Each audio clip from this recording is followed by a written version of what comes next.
Hi, I'm Scott Helton from CafeNamaste.com. I'm here again with Regina Meredith from GuyM TV for another episode of Catching Up with Regina.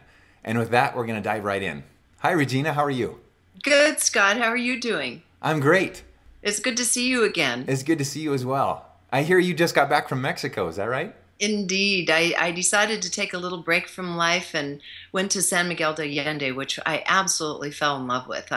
It was really quite different than I had expected. And lo and behold, when I got home, one of my friends sent me an article, which was, I don't know if it was the cover, I think it may have been the cover, but it was a lead article in Condé Nast magazine that it is now the #1 most wonderful vacation city in the world. It's like, Wow. and because I was there for Easter week, I would believe that. I mean, it was so crowded. A lot of people, I think a lot of the people that live there try to get out of town that week, or of course I went there on that week, but it's just flooded with all the traditions of the Easter celebrations and the parades. And well, I'm not a supporter of it, the bullfights with brass bands and everything in this old colonial city with cobblestone streets. Very little English spoken. It really felt so authentic. I absolutely loved it. I look forward to going back. It was wonderful. It sounds wonderful. And so I guess we made it through the peak, I guess you'd say, of this Grand Cross alignment that we were talking about last time. The Yes. the astrological alignment, and the peak was supposed to have happened somewhere between the 20th and the 23rd. Is that correct? Yes, yes. I was down there and I chose to be down there away from everything that was normal in life for that particular week. And Smart. for me, it was really a week of spending a lot of alone time, although amidst throngs of people, but parades and all of that. But just to contemplate, I needed some time out, and during that period of time, as you know, and as most of my friends and everybody else knows, it's felt as though we've had a 500-pound gorilla on our back. It's as though it's just squeezing us until there's nothing left in us except our truth. And I think that we were talking just before we began this conversation about how you have also experienced the extreme swings where you can be euphoric one minute and then down and questioning everything the next. And I've certainly been through that journey the last couple of months. And most of the people I've spoken to and most of my friends have been through the same journey. And it just depends on where your truth is or isn't. The areas where you're already in alignment don't seem to be challenged, but the areas where you are still trying to work through and find your deepest truths have been challenged for most people. So yeah, it's we got through it. But what I find interesting, and I'll share something in a minute, but what I find interesting is that have been all of these predictions of false flag events and just horrid things that were to have lined up during this period of time. Now, that said, it's a very slow moving planetary process. And we were right at the epicenter of it between the 20th and the 23rd of April. Now, slowly those planets are moving out of that alignment and they'll move on into other configurations. However, that said, the pressure that always precedes events seems to me to be worse than the pressure that's felt when the event has moved, when we've moved past it. There seems to be a dissipation, and that's the key word. I'll share something with you in a moment about dissipation. And the point is, none of these things played out the way that the people that tend to be more in the conspiracy camps, and I don't like the word conspiracy. There is a Right. lot working. There's a lot working against us. We know that. Where Mhm. there are forces consciously working against us, and yet the big event hasn't played out yet. And let's hope that yet isn't going to be an operative word, because two things that I want to share and that may make a difference here. One of them was after I got back from Mexico, which would have been just a few days ago. I decided to do a deep meditation when I got home with. I don't know if you've seen my blogs with my little citrine skull. Not Yeah. a big skull fan, but yes. Okay, so every now and then I check with the little guy whose energy is not so little, and what it's associated with is not so little, but I just call him the little man. I had a meditation and just said, to show me what still needs to be shown, not just for myself, but for myself and anyone else who would be interested. And what I was told, I tend to be both sentient and more clairaudient. I do see things on occasion. You know, there's certain kind of meditation where it just comes in, I'm shown everything and it goes away. But I'm not someone who is clairvoyant where I see things all the time. But I feel everything and I hear things. And so I just listen closely. And what I was told was that that everything within the universe, everything in life, every atom is subject to momentum, and that momentum has its own cyclical nature, and that the momentum behind what was building up as that deep pressure that really supported more of the challenging or darker energies, denser forces and such, supported the way they do business and the way this energy expresses itself both within and without, that was actually now running out of momentum. The momentum behind it was dissipating, and that's why I wanted to bring that word dissipation up. And that the beauty of that was that even though humanity at this time is feeling a large percentage of the population of the planet is feeling maybe a little fatigued or downright beaten up, defeated, hopeless, any of those kinds of feelings, that this is one of those great heroes' journeys right now where, as we feel at our lowest and most defeated, that this was the time we had to pick it up and allow ourselves to go into the big dream again. Whatever it is we're trying to manifest, whatever that beautiful thing is that we're trying to access in ourselves or create in our lives, that this was the time we absolutely could not lose faith. We have to just stand up and get back into the dream, because the denser, darker forces momentum that is dissipating means there's a less resistance now to our being able to manifest. So as we move further and further into the days and months and years ahead, the dissipation of those forces means much more spontaneous manifestation, quicker manifestation. And so just when it seems its darkest is when we have to suck it up and dream our biggest. And I thought that was a wonderful message. And it felt right to me. It felt right because for some reason, since coming back from Mexico, since the Grand Cross is left, part of it is my own awareness, I know, but part of it also is I just kind of dial in like everybody else to how I feel. There is a little bit more of a lightness of being, a sweetness that is coming in now. And as I'm saying that, my whole left hand is starting to vibrate. So there's a sweetness moving in, and I think it's because in my own process, it was about realizing all decisions that are made, what proportion of those decisions are still driven by ego and mind versus what's being driven by what truly is in resonance or by heart. And so the more I move into that heart space, just the sweeter life is becoming. Doesn't mean you lose your mind. It just means that the way we choose is different. Right. So, yeah. I guess I've kind of felt that on an intuitive level as well, similar to what you described. And I've noticed for myself, it's like not only on a maybe a global level, but on a personal level too. Those egoic reactions that seem to be just so automatic have been coming like just right in my face, and I'm having to like really pay focused attention to it and realize here's my chance, here's my moment, my choice point to choose a different response. And then as I do that, I notice that all that energy, that reaction, that tense sensation kind of dissipates.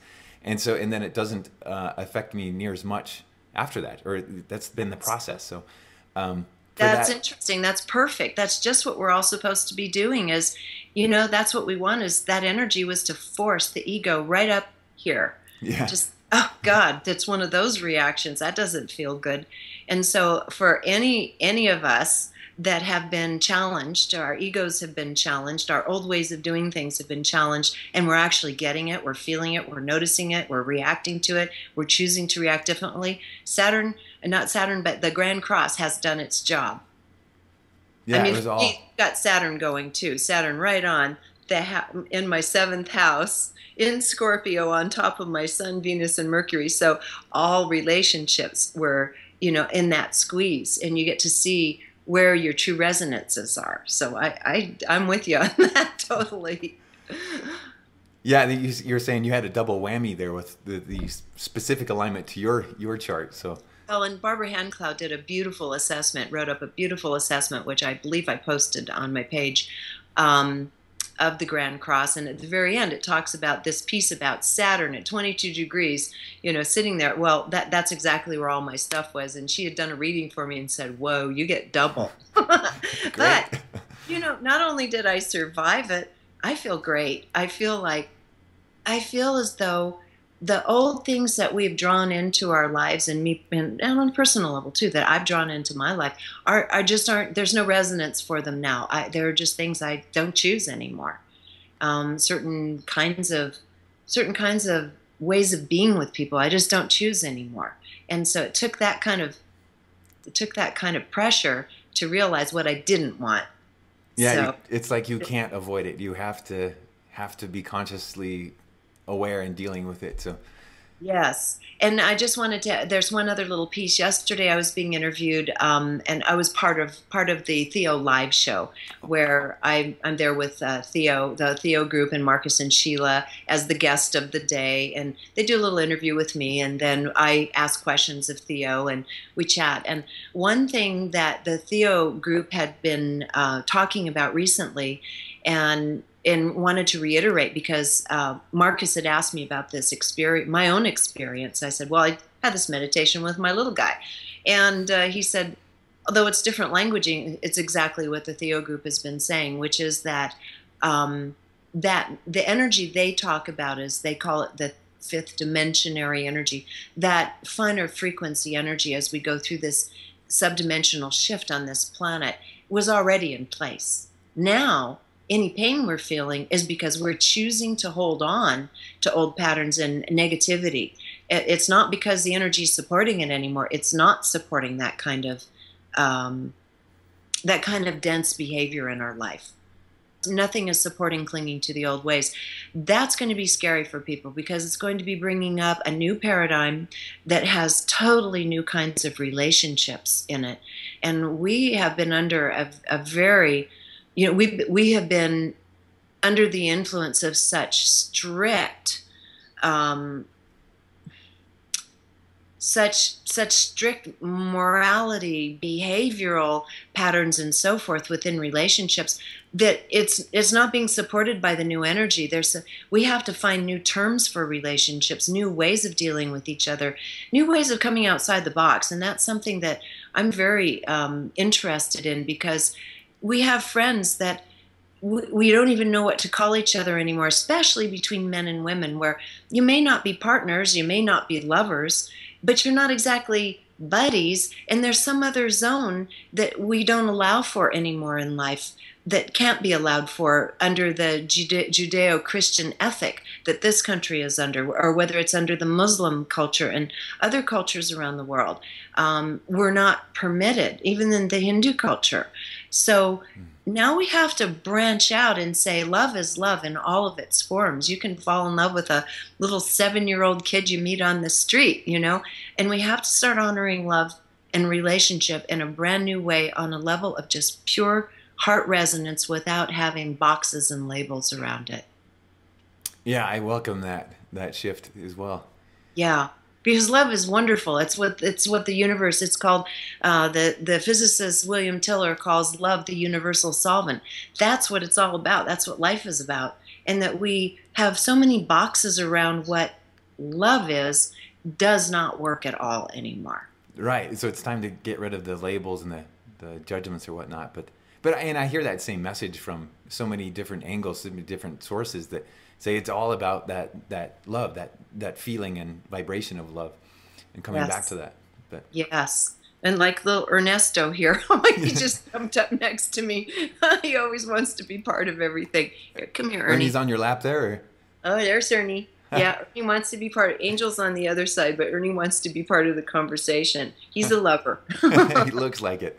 And he likes to hike, you said, right? Yeah, we hike up Cathedral Rock in the mornings. Not every day, but whenever we can. He loves hiking the red rocks. Oh, fantastic. Uh, One of the questions, so a few people wrote in with questions, and I think the number one thing they wanted to know about was what you know about the possible currency reset that may be occurring. Yeah, okay. It's interesting because I want to say a couple things. I have a few things to say about that. I've been plugged in on a number of levels to that subject. Okay, first of all, we need to go to the biggest picture, okay? There is nothing happening on a large economic scale that all of the intelligence bodies around the world are not involved in. So, first of all, understand that. You don't have big movement of money happening without the oversight of the world's intelligence agencies. And for a fact, from Interpol, CIA, MI6, and all the others, they are all watching this very carefully and deeply involved with the control of what will and will not happen and be released and when it will happen. So that said, the other part of that is that the it's important to understand, just like we were talking about love, this goes across the board. Changes are happening everywhere. And I've realized we can't label the intelligence communities as bad or good anymore.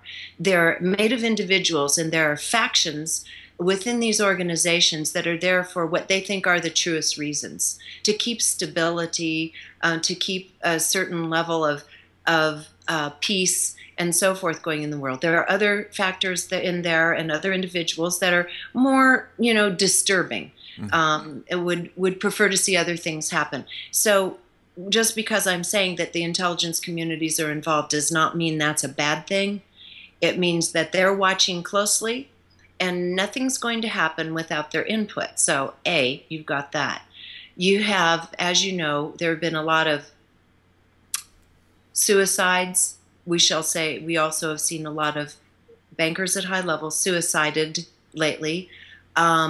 This is for a variety of reasons. One thing I have learned is that at the very highest levels of finance, and we're talking where very large financial instruments are involved, moving very large amounts of money around the world, has the absolute highest degree of corruption imaginable.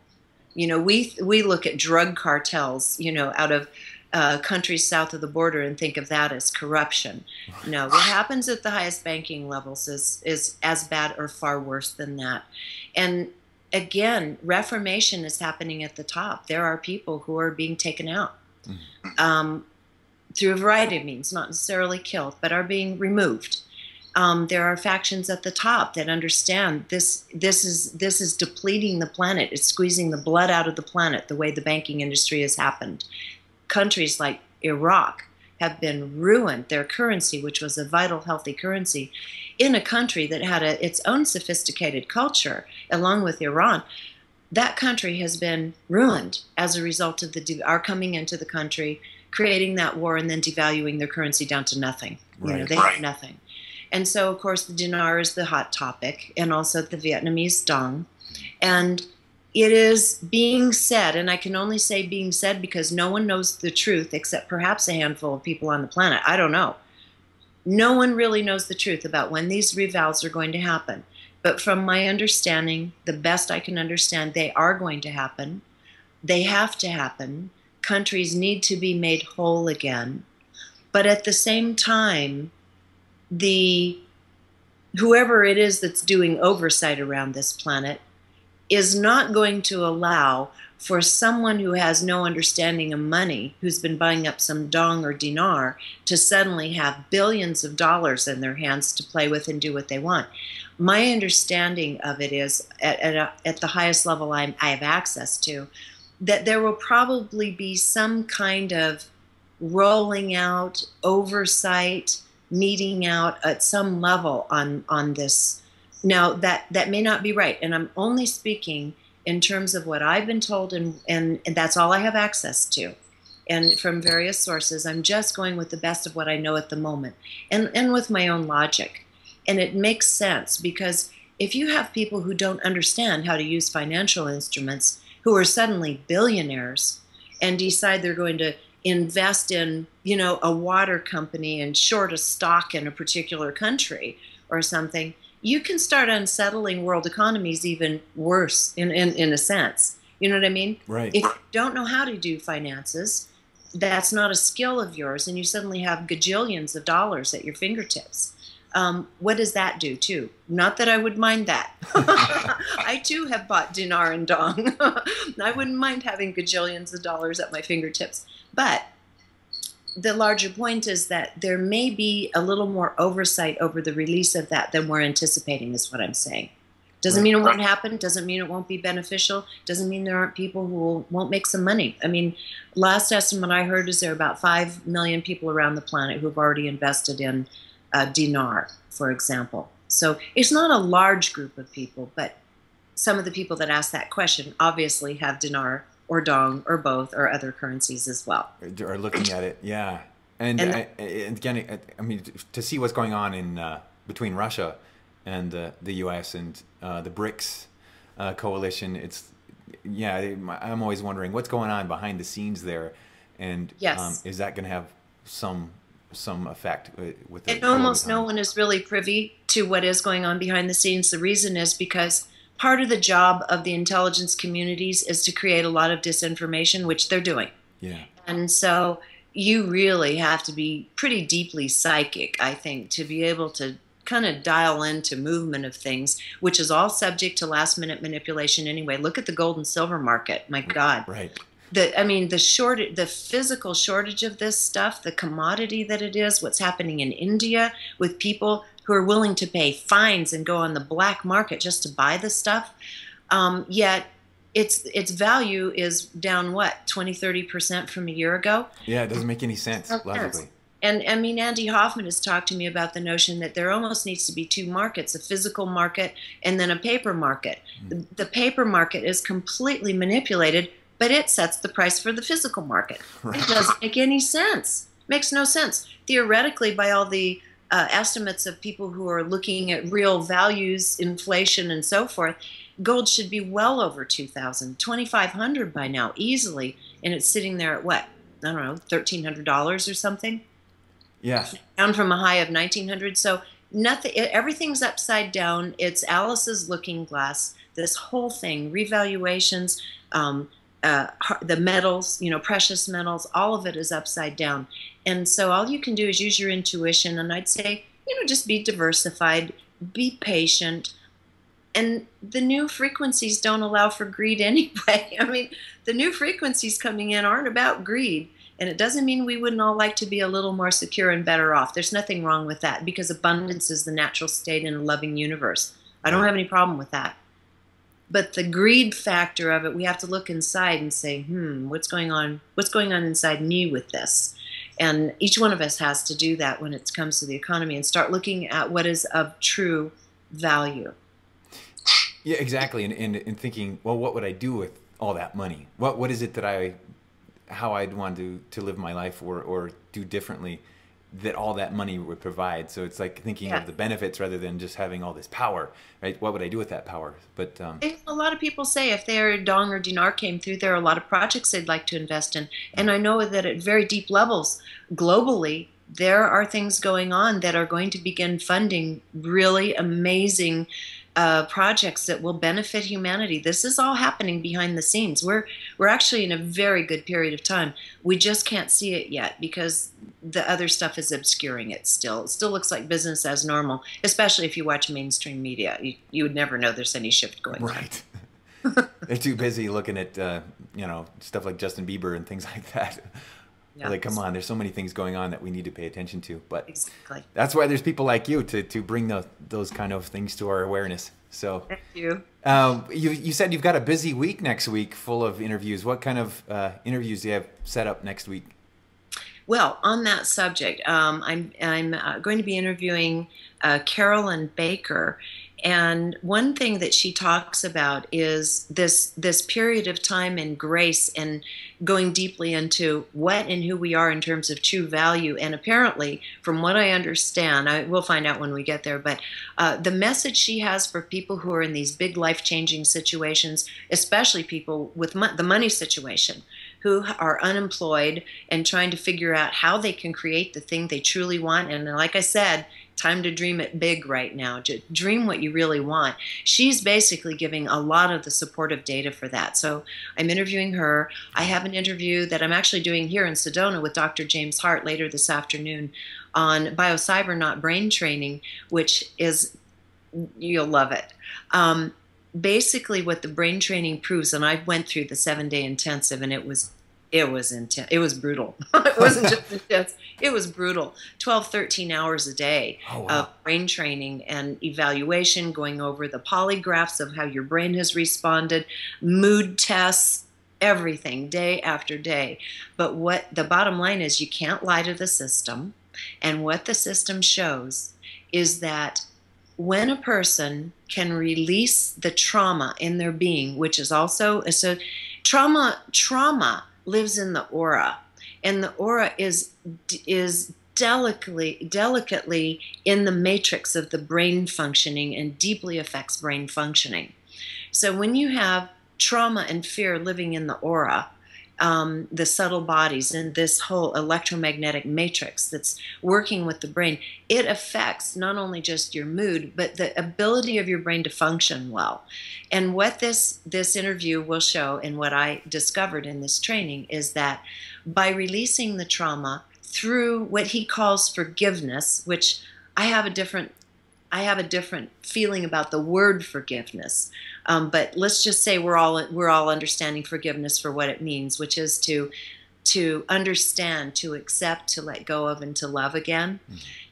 Through that process, the alpha state, which is the state we're all looking for in our life, elevates and goes into coherence. Mm-hmm. So it is proving that in order to have a well-functioning brain, in order to have a life that feels peaceful and coherent, love is all there is, and letting go of that trauma. And we're going to show it on a scientific level. So that's very cool. Very cool. Yeah. Yes. Yeah. So those are two of the interviews I'm doing this week coming up. And I can't tell you a whole lot about Paul Von Ward's Children of a Living Universe, because that has more to do with hermetic principles and quantum theory in terms of what this species is and what we are in the matrix within the cosmos, what we're becoming. And he looks again through the lens of a physicist. And I've interviewed him a couple times before. And that book is supposed to arrive any minute by FedEx. And I'll have dug into it before I do my interview next week in Boulder. Fascinating. I can't wait for those.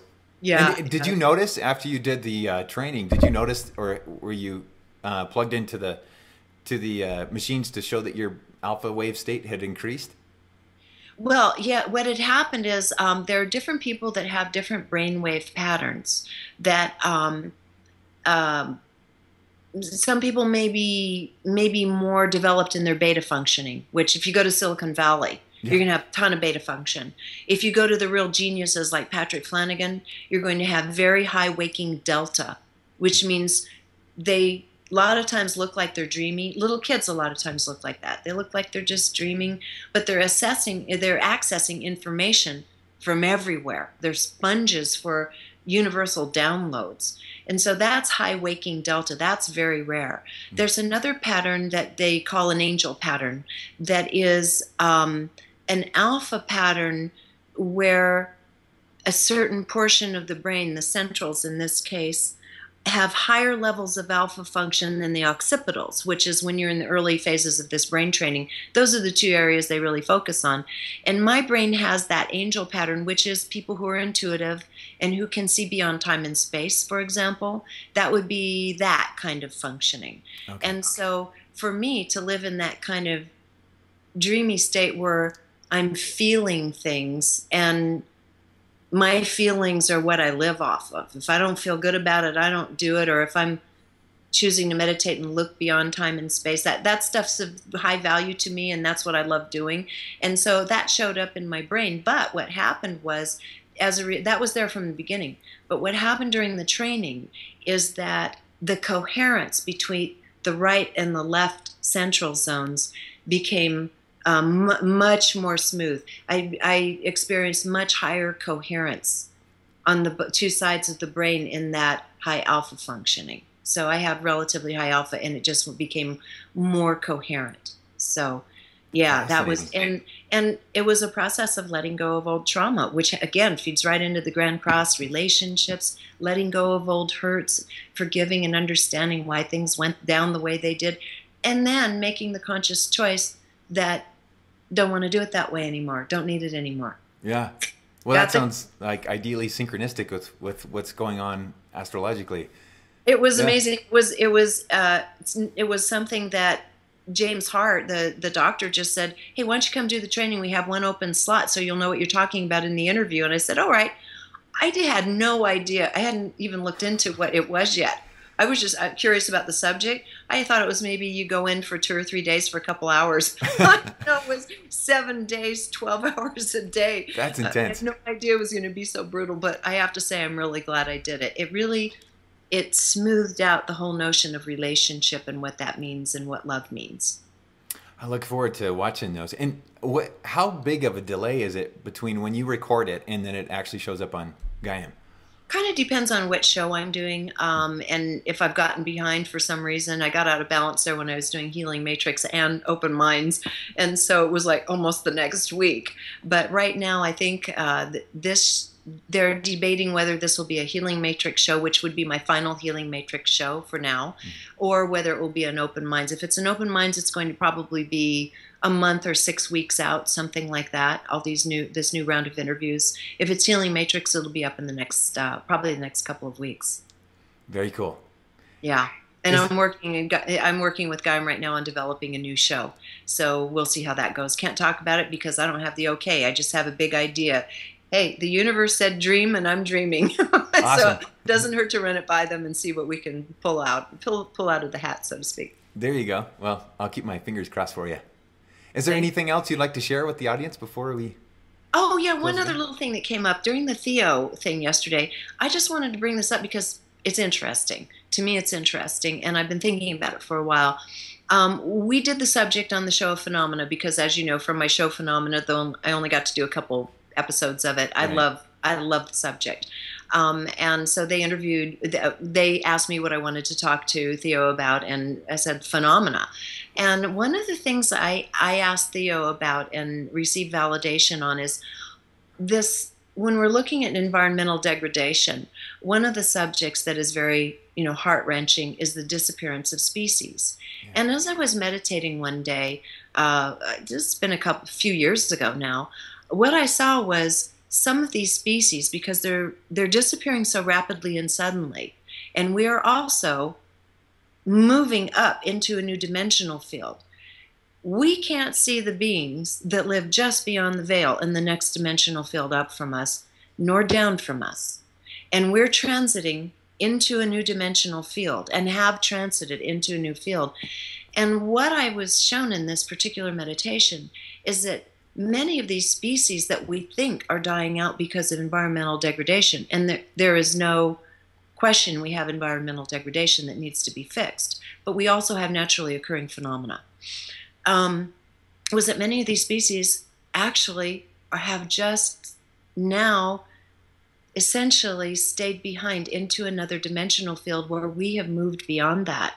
They may be there, but we're not aware of them, and they're no longer aware of us. They simply are out of our frequency range and have chosen to be in a different dimensional density.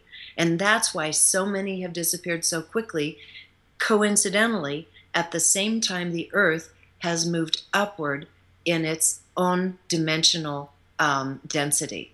Not a coincidence. And I asked them about that, and the group said, absolutely, yes, that is what's going on. And then I used the example of dragons, because I had been told before that dragons actually existed on the Earth. They're not mythological. They did exist, and they still exist, but they're now when the Earth was in a higher capacity, a higher dimensional field. My understanding, it was a finer field. Now, who knows? Maybe it was a slightly denser field, but whatever field the Earth was in that form of its development, the dragons existed, and they had the ability to do the spontaneous combustion, the fire, and to bring fire forth when needed was part of what that being was capable of doing. The Theo group said that's absolutely true. They did exist, and they are still there, but off phase. We can't see them any longer, although more and more little children are having dreams of them, and they're now entering into those realms with the dragons, which is interesting. So it might be a higher frequency realm.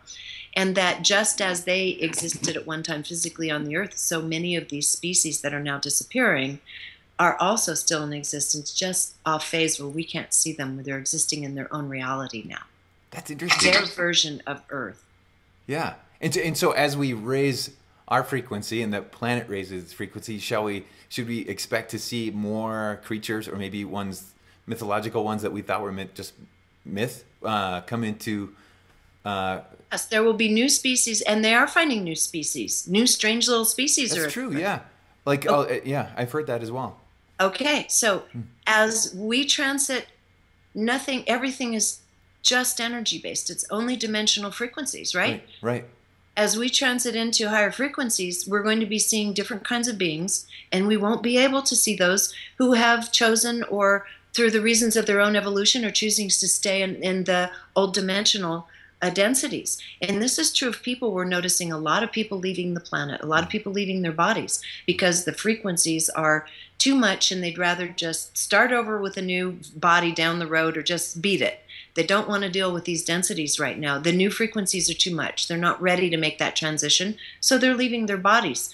Nothing wrong with that. Right. Go work on the other side for a little while, come back in another little vehicle that's attuned to these frequencies later on. So it's not a coincidence that people of all ages are dying at a much more startling rate, that species are disappearing and new species are appearing. This is all part of that same continuum of the Earth moving into that new finer field. And it's our choice to move with it or not. And does that kind of go along with what people like Dolores Cannon, I think even Eckhart Tolle, spoke about, a splitting off, and there's a new Earth and the old Earth? Yes, my beings that I'm guided by, and that they're part of my beings from the most ancient times.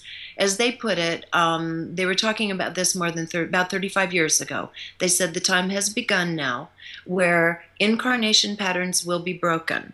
And they said the reason for this is those who are choosing to go with the new frequencies, with the Earth into the new form of Earth, will continue incarnating back onto the planet. Those who are not ready for that yet are going to be staying with another version of the Earth that has, over a very long period of time, been created for this time, for us, for this species, for this time, so that the beings here have a place to go. Now, the soul, because of the amnesia upon incarnations, will have no knowledge of the difference. They said what it was going to look like is that as those who are choosing to up the frequencies, to continue growing and learning, and to never miss a day of opportunity for growing and learning, that was the big message from them, that those beings will stay with what will look like a kinder, just a more gentle version of Earth, where there won't be such a disparity in the way people treat each other and behave. It'll be, as they said, more like-minded, like being will be together. And the same with those who are still working on some lessons they haven't finished up yet. It's not a punishment.